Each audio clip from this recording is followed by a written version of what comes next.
À la suite de la visite à Taïwan de la délégation de la présidente de la Chambre des représentants des États-Unis, Nancy Pelosi, le 2 août, des politiciens et des hommes d'affaires du monde entier se sont rendus à Taïwan pour exprimer leur soutien à la nation dans sa poursuite de la liberté et de la démocratie. Le 27 septembre, l'ancien secrétaire d'État américain, M. Mike Pompeo, a effectué sa 2e visite à Taïwan en un an. Lors d'un discours à un forum, il a plaidé pour la reconnaissance diplomatique de Taïwan comme une nation déjà indépendante et a appelé les États-Unis à se découpler de l'économie chinoise et à se tourner vers Taïwan.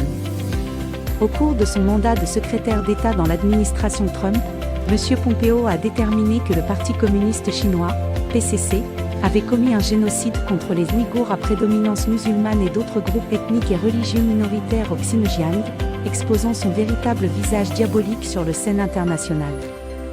Lors de sa visite à Taïwan cette semaine, M. Pompeo a rencontré Daniel, qui est notre compagnon d'armes du nouvel État fédéral de Chine, NFSC, a déclaré que la chute du mur de Berlin du PCC serait vue plus rapidement que attendu, et a souligné que le peuple taïwanais lui rappelait les braves et honorables Ukrainiens.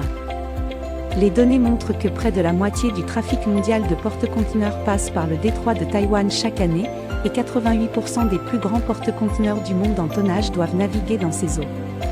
La plus grande entreprise taïwanaise TSMC, également la plus grande fonderie de puces au monde, détenait 50% des revenus mondiaux de la fonderie de puces en 2021. Il est inconcevable que le PCC puisse lancer une action militaire contre Taïwan. La guerre contre la nation insulaire sera aussi une guerre contre la sécurité de l'économie mondiale, une guerre contre toutes les nations du monde et une déclaration de guerre contre toute l'humanité.